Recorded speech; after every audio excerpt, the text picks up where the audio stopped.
Paz seja com todos, amém? Quero convidar você a abrir a palavra do Senhor em João 19:30. João 19:30 diz assim: E quando Jesus tomou o vinagre, disse: Está consumado. E inclinando a cabeça, entregou o Espírito.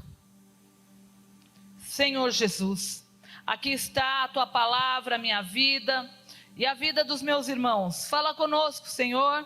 Queremos ser ministrados por ti nesta tarde. No nome de Jesus. Amém. Amém. E quando Jesus tomou o vinagre, disse: Está consumado. E inclinando a cabeça, entregou o Espírito. Queridos, hoje, estamos diante da mesa do Senhor. E é interessante, nós lemos, sempre na hora da ceia, nós declamamos, que o versículo de Coríntios que diz que é para lembrarmos da morte do Senhor até que Ele venha, E eu quero junto com você lembrar aqui da morte do nosso Senhor Jesus. Bom, após a celebração da Páscoa, Jesus, Ele consolou os seus discípulos, Ele disse aos seus discípulos: não se turbe o vosso coração, nem se atemorize, Ele vem com consolo, dizendo: não se turbe o vosso coração, crede em Deus, crede também em mim. Na casa de meu Pai há muitas moradas. Se não fosse assim, eu não vou teria dito: vou preparar-vos lugar. Então, após a última ali Páscoa, Ele consola os seus discípulos. Ele demonstra humildade, lavando os pés dos discípulos. E Ele também intercede ao Pai pelos seus discípulos e por nós, Então, nós vemos, que Jesus, Ele tem palavra, de consolo, Ele tem palavra, Ele nos ensina a humildade, aquele que quer ser o maior, seja o menor, e Ele intercede. Aliás, até hoje Ele está à destra do Pai, intercedendo por nós, Então, Ele intercede por nós. E já por aqui nós podemos aprender lições para a nossa vida, para a nossa caminhada, a nossa caminhada cristã. Quando você começou a sua caminhada cristã? Pensa aí com você, quando foi? Tudo se inicia através do batismo nas águas, onde nós declaramos, fazemos a nossa confissão de fé. Ali começou então uma trajetória, nossa, com o Senhor Jesus. E aqui nós já logo aprendemos o que? A ter palavra, a palavra de consolo, palavra que levanta. Qual é a palavra que você tem, para aquele a qual você tem proximidade, amizade, seja no trabalho, seja na faculdade, seja no seu ambiente social, Qual é a palavra que tem saído da sua boca, Porque aqui já nós podemos aprender com Jesus a ter a palavra que consola, a palavra que levanta, a palavra que edifica, a palavra que estrutura uma vida, nunca a palavra que derruba, nunca a palavra que destrói, mas a palavra que ergue.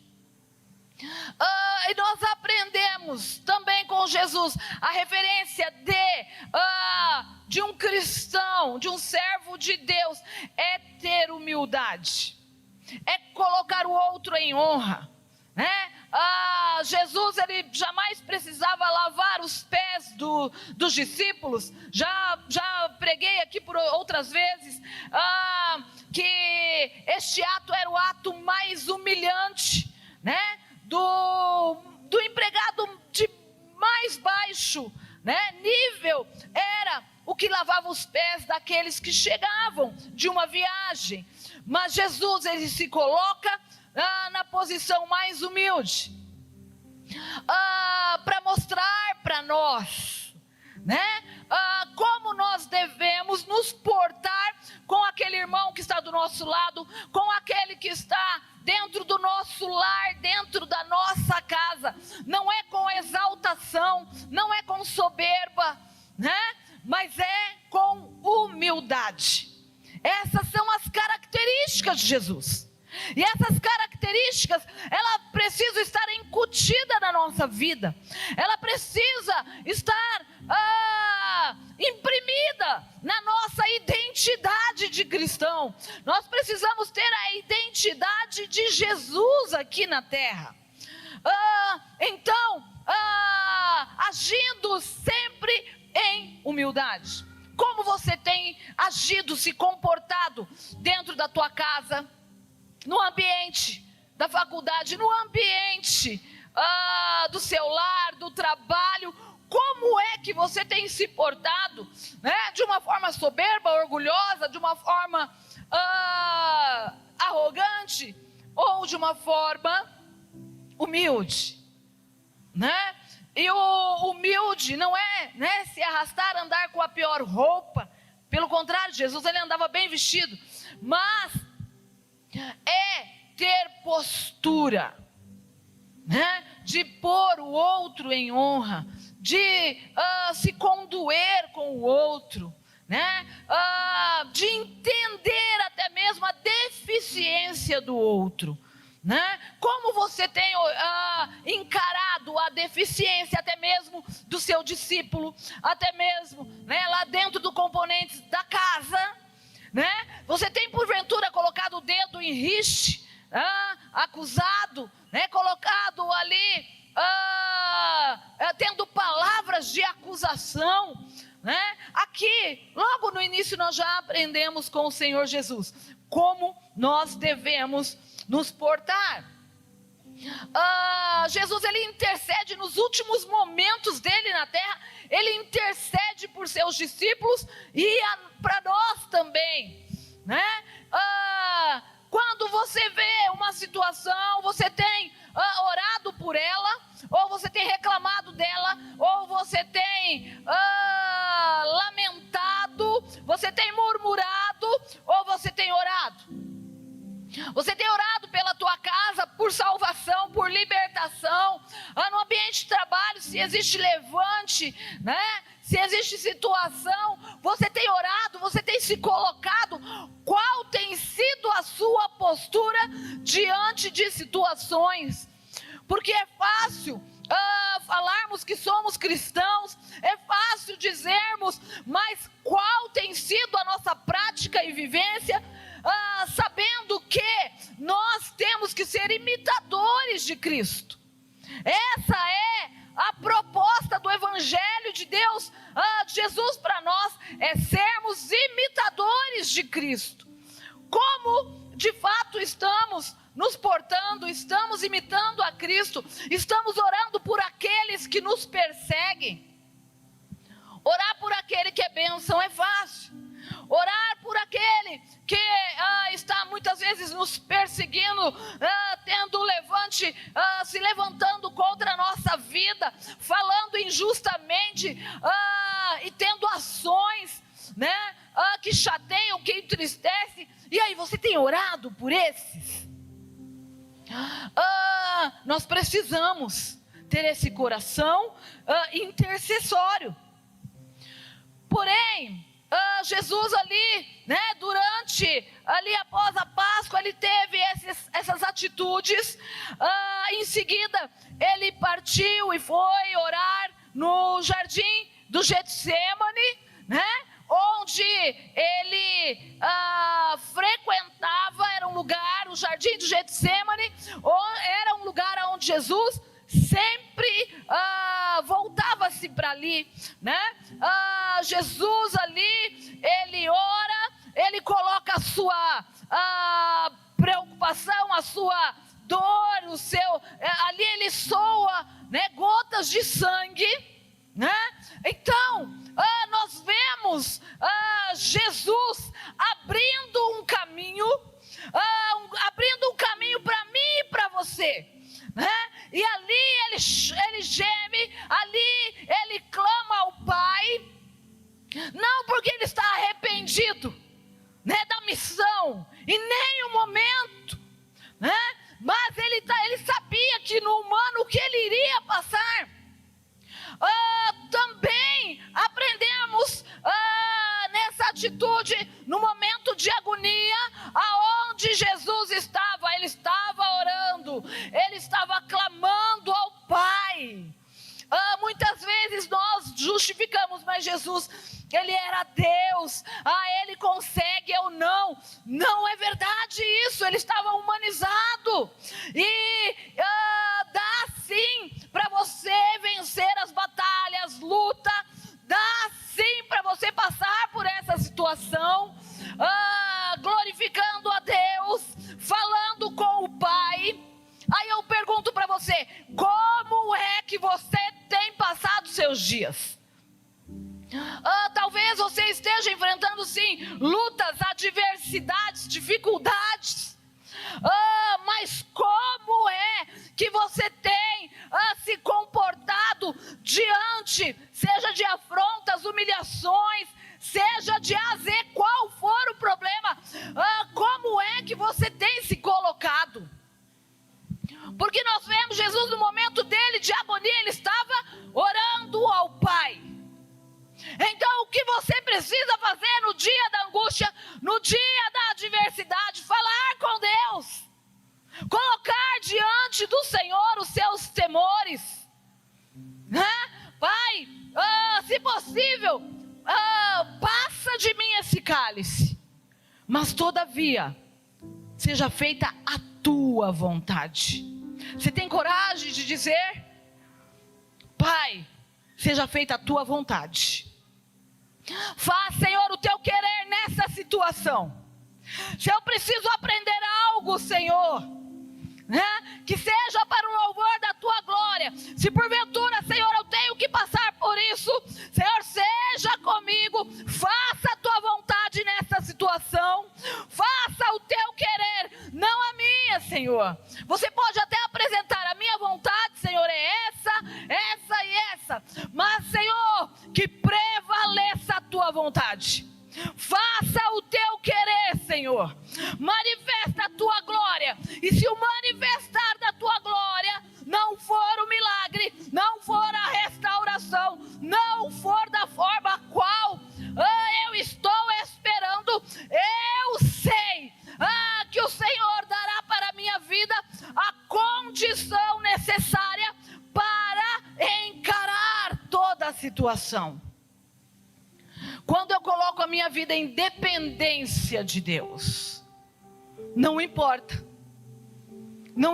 a circunstância, quando eu coloco a minha vida à disposição de Deus, faça, Senhor, o teu querer, dentro desse histórico, dentro dessa situação, faça, Senhor, a tua vontade.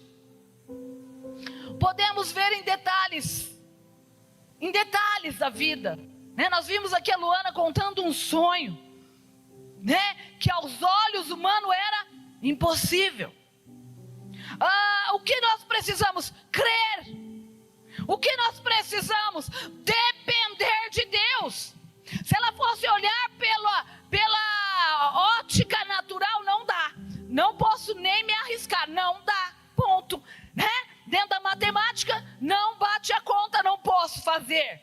Mas eles tiveram um direcionamento, né? Foram impelidos pelo Espírito, agiram em fé, e Deus está honrando passo a passo. Ou seja, eu preciso depender de Deus para a minha história de vida.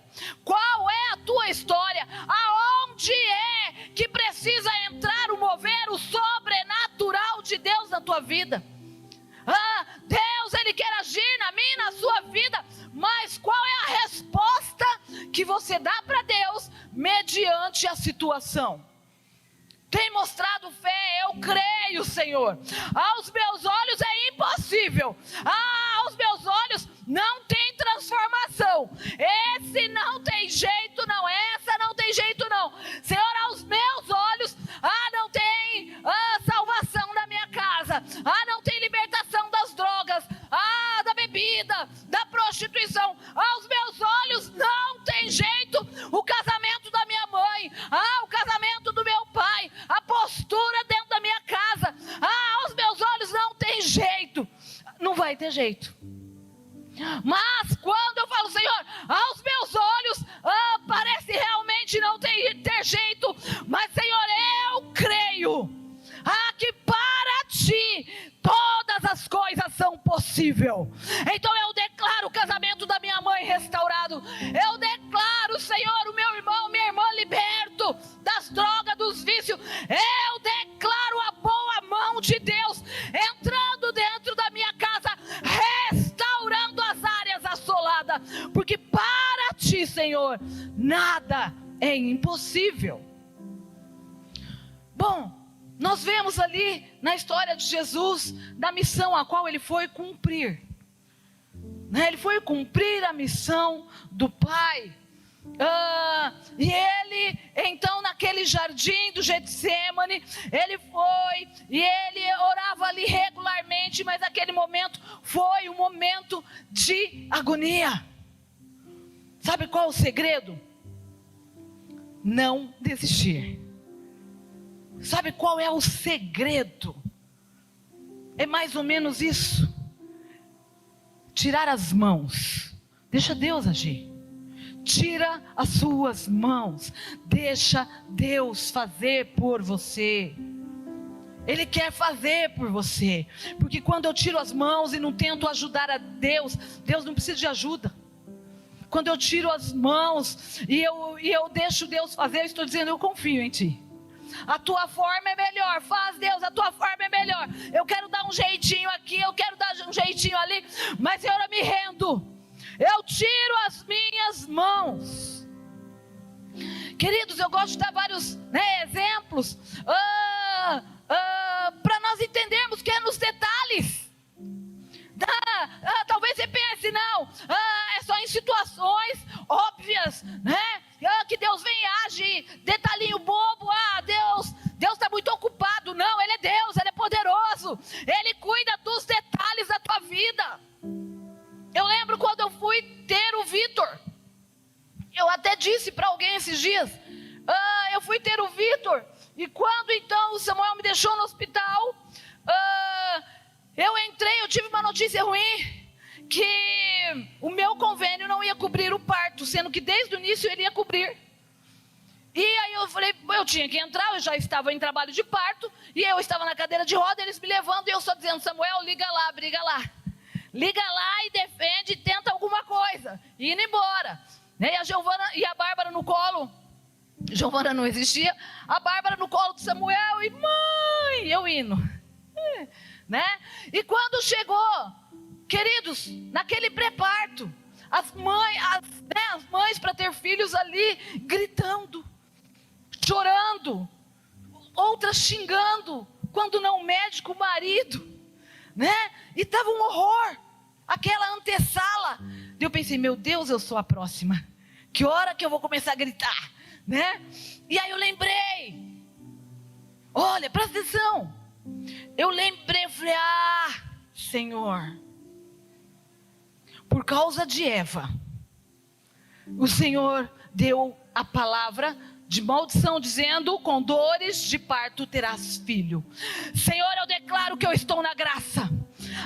Senhor, eu me aproprio da graça, eu não estou mais debaixo da lei, esse pecado não tem mais domínio sobre a minha vida, eu declaro que eu vou ter um parto sem dor. Senhor, eu não vou fazer esse show que todo mundo está fazendo. Me ajuda, Senhor. Queridos, sabe o que aconteceu? Eu estava no SUS, porque até então entrei pelo SUS, porque ocorreu esse fato. Enquanto todo mundo estava gritando, eu tive parto normal sem dor. Meu parto foi um parto normal sem dor. As contrações vinham, porém eu não sentia dor. E o médico passando, voltou a falar que o neném está nascendo. E só pôs a luva e segurou o Vitor, senão ele ia cair no chão. Queridos, se entende? O Espírito me deu na hora um direcionamento. Eu não vou viver essa palavra maldita, eu não estou mais debaixo dela. E foi diferente.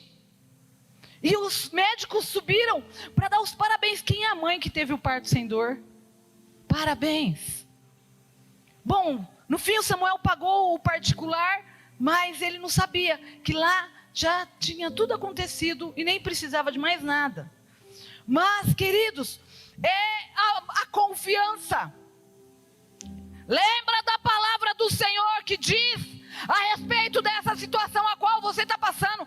Lembra da palavra de Deus e declare aquilo que você quer viver. Declara a palavra do Senhor.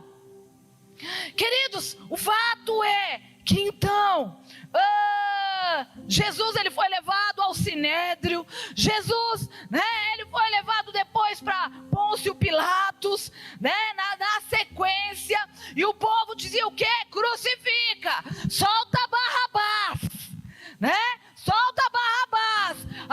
E a multidão, o povo falando, e Jesus então foi levado à cruz, com açoites, com escárnios, bofetadas, Jesus, ele foi crucificado no lugar chamado Calvário.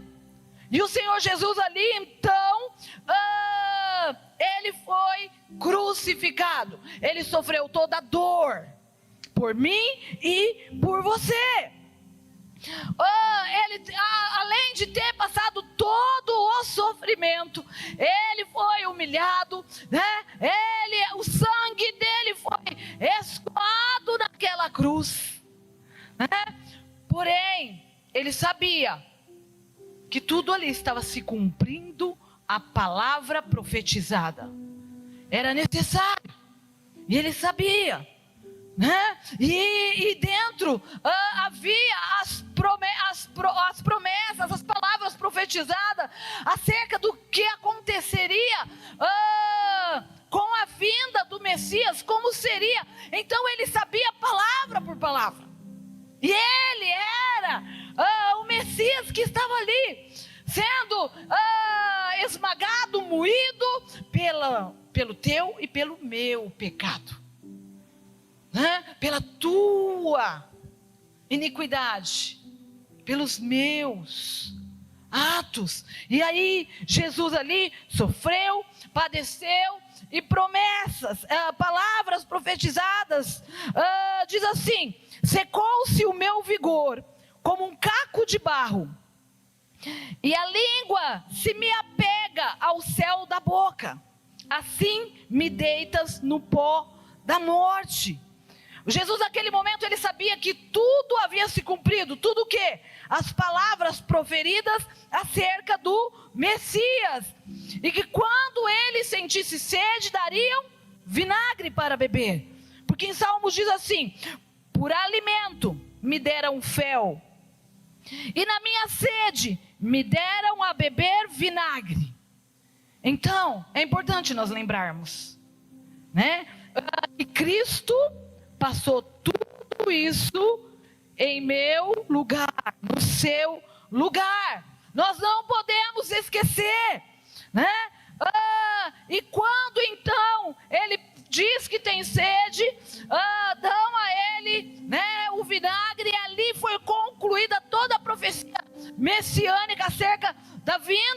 do Messias, aí ele diz, tetelestai, que quer dizer no grego, está consumado. A obra foi completa. Então, naquela época de Cristo, né, usava-se tetelestai, usava-se essa palavra quando um imposto, né, acharam até nos papiros e escrito como o recibo, né, um recibo pago, ou seja, foi paga a dívida. Foi paga a dívida. Então, quando ele diz, né, está consumado, ou seja, ele está dizendo, né, para a humanidade, ele está dizendo para o mundo espiritual, ele está dando a resposta ao Pai: foi feito, está pago a dívida, ou seja, o perdão que eu e você recebemos hoje foi pago naquele dia. Essa obra poderosa de Jesus na cruz. Então, quando nós vamos entender, quando nós vamos participar do corpo, do sangue de Cristo, né, que ele fala, lembra da minha morte até que eu venha. Por quê? Porque a morte de Jesus que me deu vida, foi a morte dele que me deu o perdão. Você é perdoado, eu sou perdoada. Por quê? Porque Jesus pagou um alto preço pela tua vida e pela minha vida. Então, quando ele diz essa palavra, que o preço foi pago, que está consumado, a obra que ele veio fazer, ele concluiu, para que eu e você tivéssemos vida, para que o caminho fosse aberto. Ele abriu o caminho. Hoje nós temos livre acesso ao Pai. Hoje nós temos um acesso, nós temos uma liberdade. Por quê? Porque ele pagou o preço. Agora, para concluirmos, nós estamos na nossa missão hoje. Nós costumamos dizer que iniciar uma faculdade é fácil. O que conta é o final. Iniciar, todo mundo inicia tudo. Mas é a conclusão que diz se você foi aprovado ou não. Como você quer terminar? Como você quer terminar a sua trajetória com Cristo? Ele consumou a obra para nós continuarmos hoje. E para termos uma morada que ele foi preparar para nós. Há uma morada eterna nos aguardando. Com Cristo ou com o diabo. A decisão nós estamos tomando hoje na nossa vida. Agora, como você quer terminar? Quando chegar naquele dia, você vai falar, não sei se Jesus vai chegar antes, se vamos morrer, ou se vamos estar aqui no dia da volta de Cristo. Porém, eu tenho que estar preparado todo dia. Agora, eu vou dizer, está consumado. Senhor, eu concluí a obra, porque não foi assim que ele falou, Pai, a obra que tu me deste a fazer, está feito. Agora, o que você vai dizer naquele dia? Senhor, a obra, a missão, né? Você vai fazer obras maiores que a minha, diz o Senhor Jesus. O que é que você está fazendo? Como é que ele vai te achar no dia da prestação de conta? Você vai dizer, como o apóstolo Paulo, combati o bom combate, acabei a carreira e guardei a fé. Agora, o que me espera é a coroa que está reservada, a qual o justo juiz me dará naquele dia, e não só para mim, mas para todos aqueles que amam amam a sua vinda. Ou seja, você ama a vinda do Senhor. Há uma coroa preparada. Há uma honra de Deus para os fiéis. O que é combater o bom combate? É as batalhas na carne, que você vai dizer não para o pecado. É o diabo que você tem que vencer. Combati o bom combate. Ou seja, Senhor, eu perseverei, eu permaneci fiel até o fim, Senhor. Agora é só aguardar a coroa, a qual o justo juiz dará. Por quê? Porque não aconteceu ainda. Vai acontecer a festa solene, fiel, real, que acontecerá. Como é que você tem se preparado para esse dia? Como está a sua lamparina? Então nós temos o quê? Que despertar e entender. Jesus, ele cumpriu o ministério dele na terra, foi preparar a morada. E aí, como é que a noiva de Cristo está se aprontando para esse momento? Está desistindo? Como é que é? Como que é que você está? Como você está se colocando diante, dessa obra poderosa, redentora de Jesus? O mínimo é ganhar almas. O mínimo é trabalhar dia e noite. Por quê? Porque virá o fim. Então o que eu preciso fazer? Trabalhar para o reino de Cristo, ganhando vidas, amando o próximo, orando, intercedendo, consolando. É dessa forma que espera Jesus. Por isso eu convido você a se colocar de pé. Espera Jesus fielmente, firme na santidade, no amor.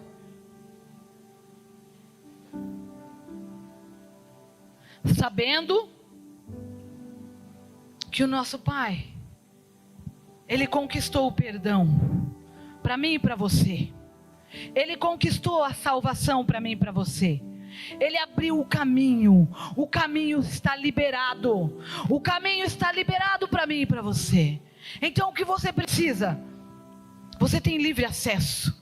Entrar com ousadia, crendo que você foi perdoado, crendo que essa obra poderosa, redentora, te capacita sim a ganhar vidas, te capacita sim a viver em santidade. É essa obra da cruz que te habilita, é essa obra poderosa da cruz que habilita você e eu a andarmos altaneiramente. Ó Espírito de Deus, eu quero colocar, Senhor, diante do teu altar a cada vida. Senhor, eu quero colocar a cada irmão, a cada irmã e declarar a vitória conquistada na cruz.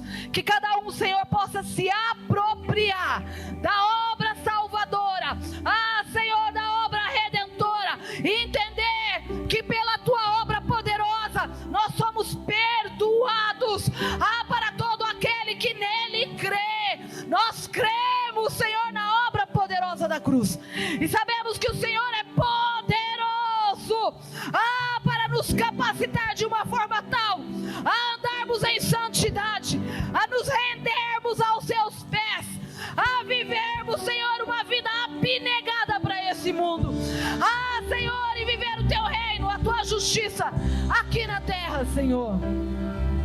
Queremos participar do teu corpo e do teu sangue, certo, Senhor?